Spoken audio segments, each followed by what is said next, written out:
तो सिद्धांत चतुर्वेदी की as a lead for the first time movie release हो चुकी है, यानी कि Yudhra, produce by Excel entertainment and directed by Ravi Udyawar. ये वही बंदा है जो गली बॉय से फेमस हुआ था और अनन्या पांडे को टॉन्ट मार के और ज़्यादा फेमस हुआ। और लेकिन गहराया मूवी देखने के बाद ऐसा लगा कि इसकी एक्टिंग रेंज थोड़ी लिमिटेड है, लेकिन nonetheless I think is a terrific actor. लेकिन अभी युद्ध को लेके बात करें तो युद्ध एक ऐसी कहानी है जहाँ फिर सिद्धांत चतुर्वेदी एक प्ले करते एक संकी का रोल जिसको एंगर इश्यूज है, यानी कि वो किसी को भी मारेगा, पिटेगा, ब्रूटली मारेगा, कुछ सोचेगा नहीं। लेकिन जैसे कहानी आगे बढ़ती है उसको कैडेट ट्रेनिंग आर्मी में भर्ती किया जाता है, लेकिन वहाँ पर भी वो झगड़ा करता है और उसके बाद कोर्ट मार्शल हो जाता है। लेकिन उसकी एबिलिटी को देखने के बाद उसको as a under cover agent बनाया जाता है और असाइन कर दिया जाता है एक असाइनमेंट को, जहां पर उसको एक ड्रग सिंडिकेट को टेक डाउन करना है, जिसे चला रहे हैं राज अर्जुन जो कि फिरोज का कैरेक्टर प्ले कर रहे हैं, और उसके बेटे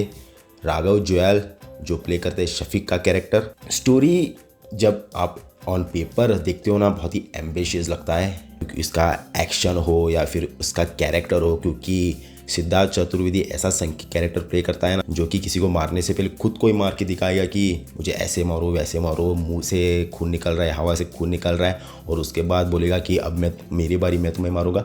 on paper it looks good, but execution इस मूवी का एक कंप्लीट फेलियर है। बहुत ही बकवास लगता है, बहुत ही टेरिबल और डिसअपॉइंटिंग लगता है। तो on paper it looks good, but on execution पूरा बकवास था। स्टोरी कब इंडिया से लेके फॉरेन में स्विच होती है पता ही नहीं चलता, बहुत ही फास्ट कट्स है, हवा चलती है पिक्चर। जैसे ही स्टोरी आगे बढ़ेगी आपको थोड़ा बोर आएगा पिक्चर देखने में, क्योंकि ये ऐसी स्टोरी है ना, क्योंकि हमने 100 बार देखी गई है। लेकिन जब ये मूवी ने अपने ट्रेलर से प्रॉमिस किया था अपने एक्शन को, I think when it comes to action picture वहाँ पर ही शाइन करती है। एक्शन बहुत बढ़िया है, कुछ जगह पे तो बहुत ही मज़ेदार है। सिद्धांत चतुर्वेदी की पर्सनैलिटी और जो वो लेके आते हैं टूवर्ड्स द एक्शन सीन्स बहुत ही बढ़िया लगता है, बहुत ही एनर्जेटिक लगता है। तो when it comes to action scenes the movie is done well, लेकिन when it comes to dialogue also and the story, picture बहुत ही बुरी है। और जहाँ पर भी डायलॉग्स है, स्पेशली ये डायलॉग जहाँ पर सिद्धांत चतुर्वेदी कहते हैं कि मरने से पहले ऐसे बेवकूफ़ी वाले सवाल क्यों पूछते हैं, बहुत ही जेनेरिक लगता है। जब सिद्धार्थ कहते हैं कोई और एक्टर होता है आई थिंक कि बहुत ही बढ़िया लगता है, जहाँ पर स्टार्स शाहरुख खान, सलमान खान ऐसे डायलॉग बोलते हैं तो उनका ऑरा ही अलग रहता है। But when it comes to Siddhant Chaturvedi बहुत ही स्टेल, बहुत ही फ्लैट, बहुत ही जेनेरिक लगता है।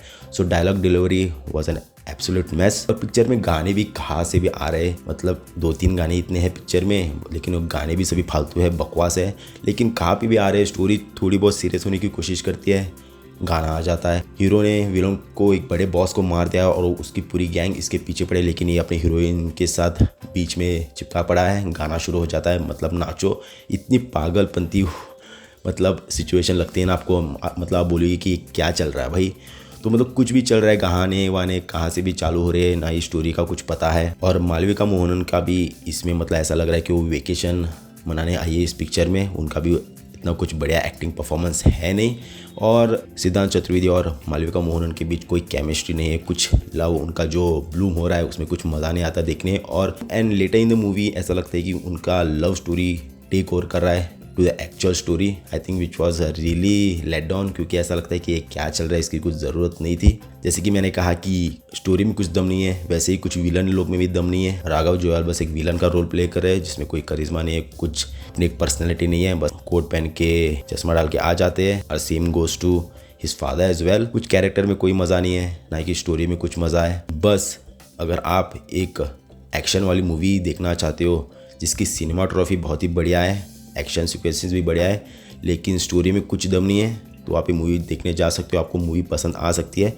लेकिन अगर आपको एक स्टोरी भी चाहिए, अच्छे डायलॉग भी चाहिए और उसी के साथ एक एक्शन मूवी चाहिए, तो ये मूवी आपके लिए नहीं है। आप OTT का वेट कर सकते हो घर में देखने के लिए, क्योंकि अगर आप एक अच्छी स्टोरी देखना चाहते हैं, एक वेल एंटरटेनमेंट पिक्चर देखना चाहते हैं, आपके लिए नहीं है। लेकिन with that said, Siddhant Chaturvedi being an outsider and getting this huge opportunity and back from Excel Entertainment, I think it was a huge opportunity for him. But लेकिन उसका परफॉर्मेंस बढ़िया था, लेकिन the things backing him, cinematography अच्छी थी, action sequences अच्छे थे, लेकिन the story, the core element of the film was not there. लेकिन ये मूवी अभी बॉक्स ऑफिस पे पीट रही है और ऐसा नहीं लगता कि चलेगी, but after this will he get an another big opportunity like this will be really tough.